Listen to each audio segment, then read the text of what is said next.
BA honours Hindi तृतीय वर्ष की कक्षा के राजस्थानी भाषा और साहित्य वाले प्रश्न पत्र में आप सबका स्वागत है। हम लोग राजस्थानी भाषा की विशेषताओं को पढ़ रहे थे और हम लोगों ने लिंग, वचन, वर्ण की और ध्वनियों की वो विशेषताएं हम लोग पढ़ चुके हैं। आज हम कारक, विभक्तियों और परसर्गों और ऐसी ही दूसरी विशेषताओं के बारे में बात करेंगे।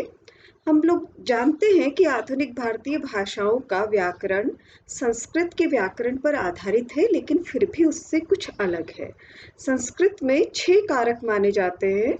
संबंध कारक नहीं माना जाता है और संबोधन भी कारक नहीं माना जाता है, लेकिन विभक्तियां 8 होती हैं। लेकिन हिंदी में हमें मिली जुली प्रवृत्तियां मिलती हैं। कुछ लोग तो संस्कृत के अनुकरण पे कारकों की संख्या 6 ही मानते हैं, लेकिन कुछ लोग इन 8 विभक्तियों को कारक के पर्याय के रूप में इस्तेमाल करते हैं। राजस्थानी में भी जो विभक्तियां लगाकर कारकों का काम लिया जाता है और कुछ ऐसी परसर्ग भी हैं जिनसे कारक का काम लिया जाता है। तो जैसे जो राजस्थानी में ए एक ऐसी विभक्ति है जिसका प्रयोग बहुत सारे कारकों में एक साथ होता है और वो पुल्लिंग एक वचन में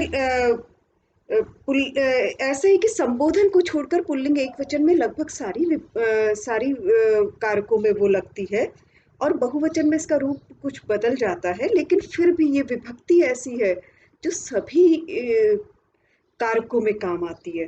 तो ये देखिए, मैं आपको एक उदाहरण से बताती हूँ। ढोले करह चलावियो, यानी कि ढोला ने, करह कहते हैं ऊंट को, ढोले करह चलावियो, ढोला ने ऊंट को चलाया, है ना। करभ से करह बना है, तो करह ऊंट का पर्याय है। तो ढोले करह चलावियो कर्ता कारक के रूप में इस विभक्ति का प्रयोग है, ए विभक्ति का।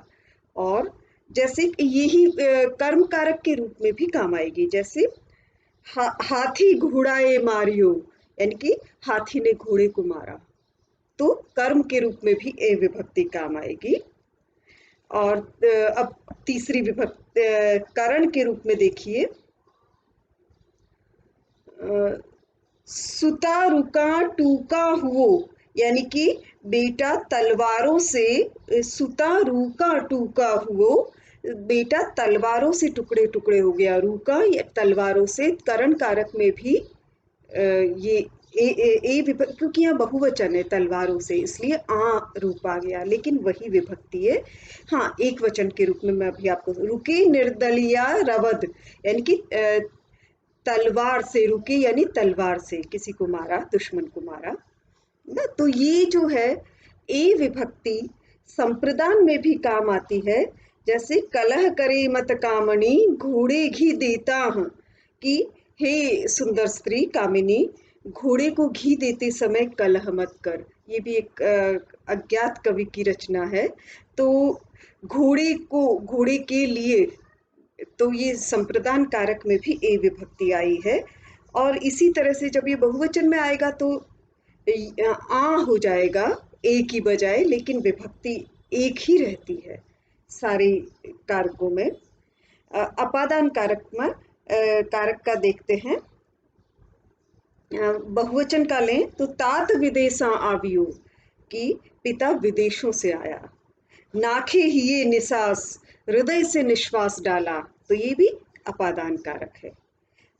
संबंध कारक में, क्योंकि हिंदी में बहुत से विद्वान संबंध को कारक मानते हैं, इसलिए मैंने भी संबंध कारक कह दिया, जो भी संबंध के सूचक विभक्ति है।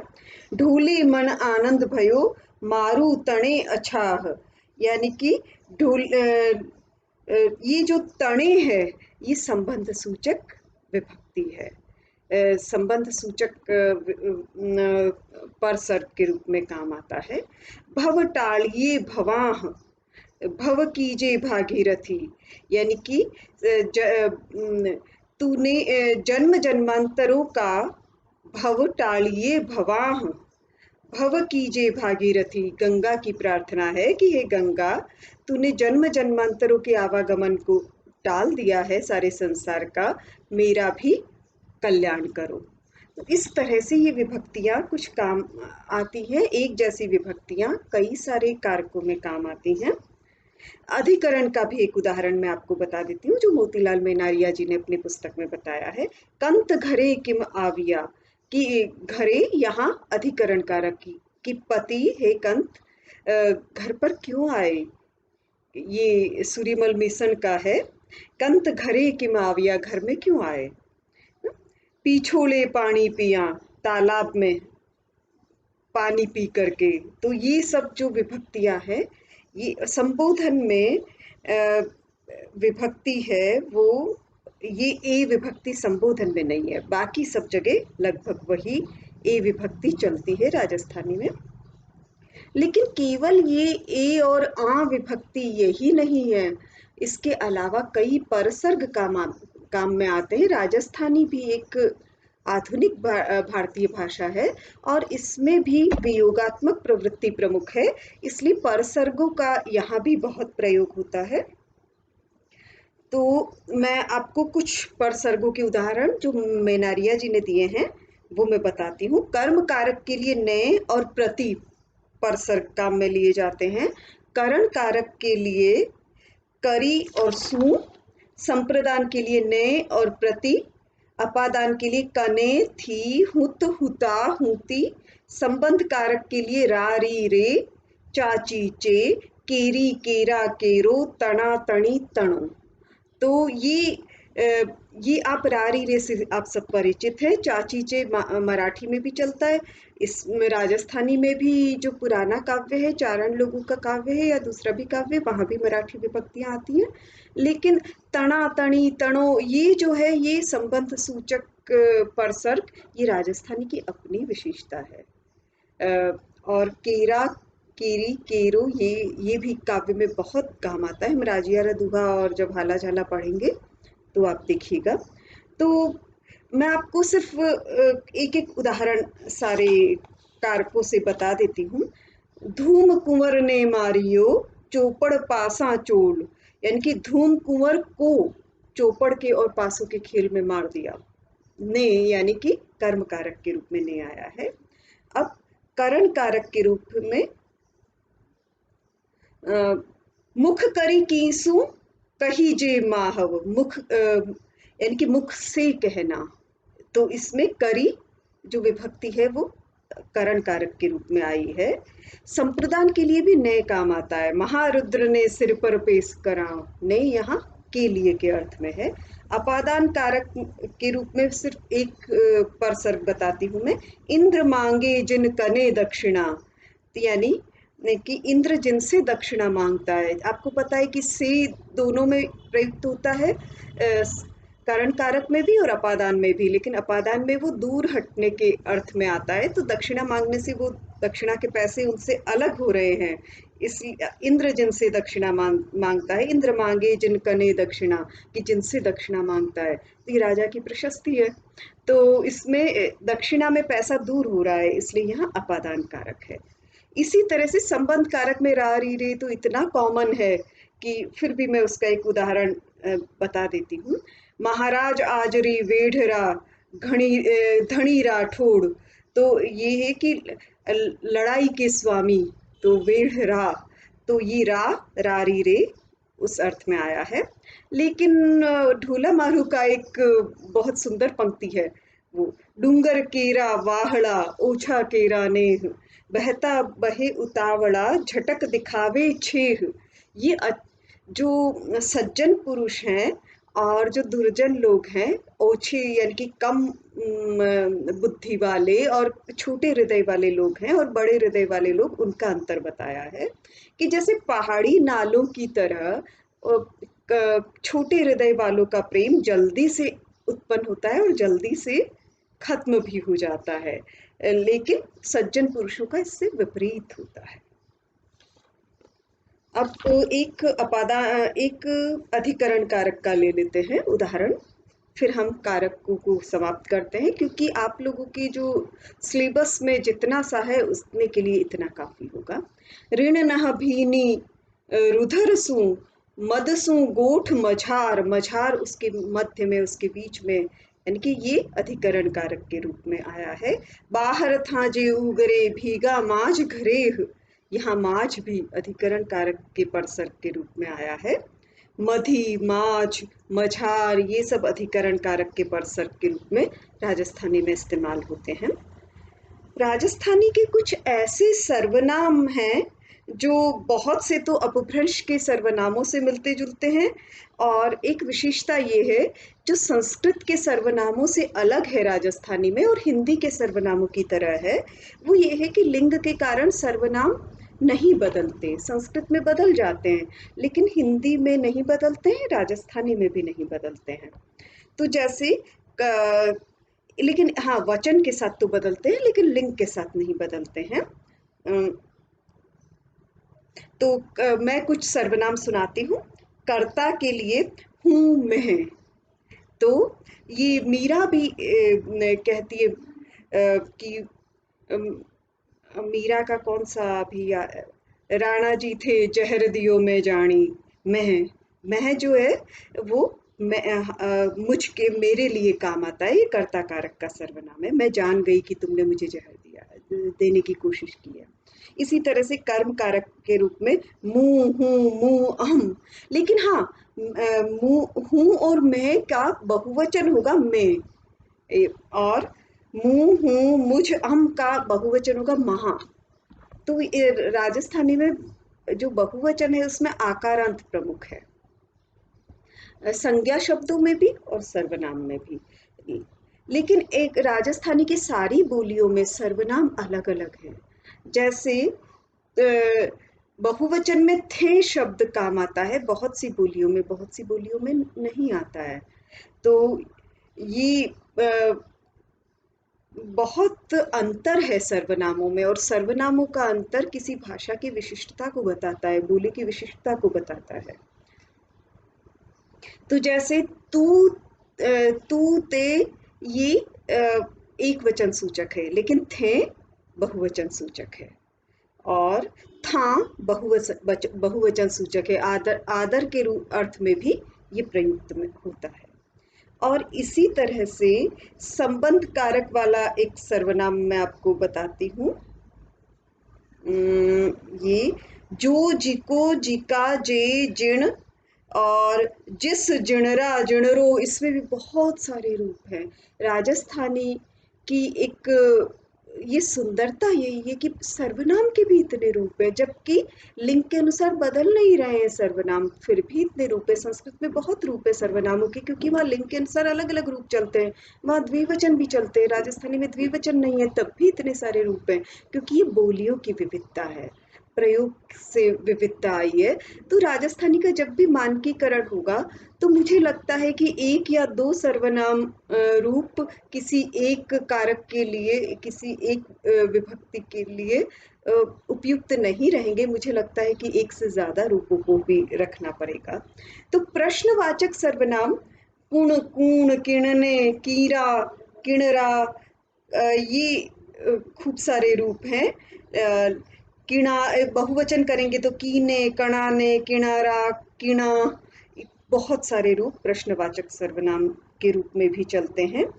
एक निजवाचक सर्वनाम जो हिंदी के कुछ क्षेत्रों में व्यवहृत होता है, सारी हिंदी में तो इतना प्रचलित नहीं है, लेकिन जो निजवाचक सर्वनाम है, आपा, आपन, आपणो, अपना, है ना, तो ये राजस्थानी की एक विशेषता है कि इसमें निजवाचक सर्वनाम भी है। तो हम अब अगली हमारी कक्षा में विशेषण, क्रिया, ये सब करें। क्रिया नहीं, आज ही ले लेते हैं, चलो आज ही पूरा कर लेते हैं, क्योंकि बहुत थोड़ा सा बचा है और मुझे लगता है कि राजस्थानी की भाषिक विशेषताएं इससे ज्यादा आपकी परीक्षा के लिए काम की नहीं है, तो संक्षेप में हम कर लेते हैं। विशेषणों में ये जो विशिष्य का लिंग और वचन होता है, वैसा ही विशेषणों के भी लिंग वचन होता है। तो ये हमें ध्यान रखना है। तो ये स्त्रीलिंग सूचक जो विशेषण होते हैं उसमें आमतौर पर ई लगा दिया जाता है, क्योंकि स्त्रीलिंग सूचक शब्दों में भी ई प्रधान होता है। तो उसी तरह से जैसे पहाड़ पुल्लिंग है तो पहाड़ी स्त्रीलिंग हो गया। तो इसी तरह से उर चोड़ी कड़पातली झीणी पासलियां। अब ये देखिए, की मिलसी हर पूजियां हिमालय गलियां। ये बड़ा श्रृंगार का और वैराग्य का एक साथ चीज उन्होंने लाई है कि कि ऐसी सुंदर स्त्री जिसकी वो या तो शिव को पूजने से मिलती है या फिर हिमालय में गलने से वो सिद्धि मिलती है। यानी कि ऐसी पसलियां झीनी हो जाए और कमर पतली हो, और ऐसा तो तपस्या करने से इंसान हो सकता है या फिर शिव को पूजने से ऐसी सुंदर स्त्री मिल सकती है। तो ये जो ये कि चौड़ी पातली, अगर इसको पुल्लिंग करेंगे तो चौड़ा पातला इस तरह से, क्योंकि ये पसलियों के विशेषण के रूप में आया है, इसलिए यहाँ इकारांत आया है ये सारे विशेषण। लेकिन अगर ये पुल्लिंग के रूप में आता तो चौड़ा पातला इस तरह से विशेषण आता, झीणा, जबकि यहाँ झीणी स्त्रीलिंग में आया है। तो ये उदाहरण मैं नारिया जी ने दिया था, वही मैंने आपके सामने पढ़ दिया है। क्रियाओं में भी ऐसा है कि डिंगल में कुछ ऐसे है कि ई विभक्ति लगा करके या मूल क्रिया के पीछे छे छू छा लगा करके कई तरह के से क्रियाएं वर्तमान काल को दर्शाती हैं। तो चुगे चितारे भी चुगे, ये ढोला मारू का है कि चुगती है फिर चितारे याद करती है अपने बच्चों को और फिर चुगती है चुगे। तो ये वर्तमान काल के लिए ए, यानी कि ई विभक्ति जब लगी है तो ए हो गया है चुगने की क्रिया में। तो ये भी एक वर्तमान काल को बताने का तरीका है। रोके अकबर राह ले हिंदू कुकर लखा, ये दुरसा जी का है कि अकबर ने राह रोक रखी है राणा प्रताप की, रोके अकबर राह, अकबर राह रोकता है, तो ये भी वर्तमान कारक का है। और इसी तरह से मैं कुछ सहायक क्रियाओं वाला भी एक आध बता देती हूँ। पूजा रे मिस अंबिका रे देह रे नगर बाहिरी हूँ आऊं छू, तो ये छा छे छी छा छे छू, ये जो है सहायक क्रियाओं के रूप में जो हाड़ौती में चलते हैं और ढूंढाड़ी में चलते हैं, इस रूप में भी वर्तमान काल को बताया जाता है छे और छू छा लगा करके। भूतकाल की क्रिया प्रायः ओकारांत होती है, लेकिन बहुवचन में आकारांत भी होती है। भोला रे डर भागियो की हे भोला की डर भागियो कि हे भोले मूर्ख व्यक्ति तू किसके डर से भाग रहा है। भोला और मूर्ख पर्यायवाची के रूप में इस्तेमाल होता है ना। तो और इसी तरह से मैं बहुवचन का एक सुना देती हूँ, वो भी एक रतन रासों से उद्धृत किया है मैं नारिया जी ने। ब्रह्मा विसन महेश इंद्र सुर साथी आया, आया ये भूतकाल है। तो ये भूतकाल का में आकारांत आमतौर पर इस्तेमाल होता है बहुवचन में, लेकिन ओकारांत होता है एक वचन में। भविष्यत काल में दो तरह से बहुत प्रचलित है राजस्थानी भाषा में, उसके अलावा भी और कई रूप है अलग अलग बोलियों में, लेकिन जो सबसे ज्यादा प्रचलित है डिंगल की मानक मारवाड़ी में, वो है स्यासी। आप लोगों ने गीत सुनाई होगा घूमर रंबा में जास्या, ये भविष्यत काल है। तो ये स्यासी जासी है ना, खप जासी खुरसाण, तो ये इस तरह से स्यासी के रूप में भविष्यत काल के लिए ये प्रत्यय इस्तेमाल होते हैं। एक और है ला, आवेला करेला खावेला, इस तरह से ला लगाकर भी भविष्यत काल बताया जाता है। अज्ञार्थ क्रिया में वई और जई ये इस प्रत्यय के रूप में इस्तेमाल होते हैं, जैसे लिखावे करावे दिरावे लीजई पेखजई। तो इस तरह से अज्ञार्थ क्रियाएं अज्ञार्थ काल बनाया जाता है। क्रिया विशेषणों के रूप में मेनारिया जी ने कालवाचक क्रिया विशेषण, स्थानवाचक क्रिया विशेषण, रीतिवाचक क्रिया विशेषण और परिमाणवाचक क्रिया विशेषण, चार तरह के क्रिया विशेषण बताए हैं। लेकिन मेनारिया ही जी ही नहीं, हिंदी के भी कई व्याकरण कार हैं, वो क्रिया विशेषणों और अव्ययों में थोड़े से दोनों को आपस में मिक्स कर देते हैं। अगर हम देखें तो क्रिया विशेषण आमतौर पर जो रीतिवाचक है वही होते हैं, क्योंकि क्रिया की विशेषताएं बताते हैं। बाकी सब जो है स्थानवाचक, कालवाचक, परिमाणवाचक, ये आमतौर पर अव्यय होते हैं, लेकिन फिर भी ये इनकी प्रथा चल पड़ी है कि क्रिया विशेषणों के रूप में इन सब का इस्तेमाल होता है। तो ऐसा मेनारिया जी ने भी इस्तेमाल किया है। तो मैं सबसे पहले रीतिवाचक ही इम, एम, जू, केम, क्यों, जेन, तो ये सब रीतिवाचक पूरी पूरी एक लिस्ट है। और क्रिया विशेषण और अव्यय ऐसी चीजें हैं जो किसी भाषा को निर्धारित करते हैं, और उनके अगर वो तय करते हैं कि मूल भाषा कौन सी है। तो राजस्थानी के अपने ऐसे क्रिया विशेषण हैं जो किसी हिंदी के नहीं हैं, राजस्थानी के अपने हैं। इससे भी ये पता चलता है कि राजस्थानी का एक स्वतंत्र भाषा वैज्ञानिक अस्तित्व है, भाषिक अस्तित्व है। कालवाचक में तो आज, कदे, काले, नत, तड़के, राते, ये दरअसल क्रिया विशेषण नहीं कहना चाहिए, पर मैनारिया जी ने इसमें रखा है तो मैं आपको बता देती हूँ। स्थानवाचक में कीह, कीहा, काही, आगे, पाछे, अठे, उठे, तठे, कठे, जठे, ये खूब सारे हैं। परिमाणवाचक में घणो, थोड़ो, कित्तो, बहु, ये सारे क्रियावाचक क्या परिमाणवाचक क्रिया विशेषण हैं।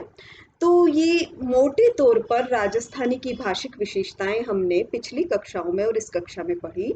इसको अब ज्यादा विस्तार से पढ़ना चाहें तो जो राजस्थानी शब्दकोश की भूमिका है लालस जी की, उसको पढ़ें। उनकी अलग से राजस्थानी व्याकरण है, उसको पढ़ें। लेकिन आपके बीए ऑनर्स के 12वें पेपर के रूप में आपके लिए इतना पर्याप्त है। तो हम राजस्थानी भाषा और साहित्य का जो एक अगला टॉपिक है, राजस्थानी साहित्य का संक्षिप्त परिचय, जिससे आपके प्रश्न पत्र में टिप्पणियां आएंगी, उसे हम अभी कंटिन्यू नहीं करेंगे। उसे हम पहले हमारे दोनों साहित्य की जो पुस्तकें हैं, राजियारा सोरठा और हाला झालारा कुंडलिया, उसको उसके पाठ्यक्रम को खत्म करने के बाद पढ़ेंगे। क्योंकि आप दो अच्छे साहित्यिक कृतियों से परिचित होने के बाद ही उससे परिचित हों तो वो ज़्यादा अच्छा रहेगा। फिर हमें कम मेहनत पड़ेगी राजस्थानी साहित्य के संक्षिप्त परिचय के लिए। तो हम अगली क्लास में फिर मिलते हैं। राजियारा सोरठा, संपादक डॉक्टर शक्तिदान कविया, ये पुस्तक आप अरेंज करके रखिएगा। और किसी कारण से ये ना मिल पाए तो फिर नरोत्तम दास स्वामी की पुस्तक भी आप ले सकते हैं। दोनों में पाठ में हल्का फुल्का फर्क है, ज़्यादा फर्क नहीं है। ठीक है, तो अगली क्लास में फिर मिलते हैं। नमस्ते।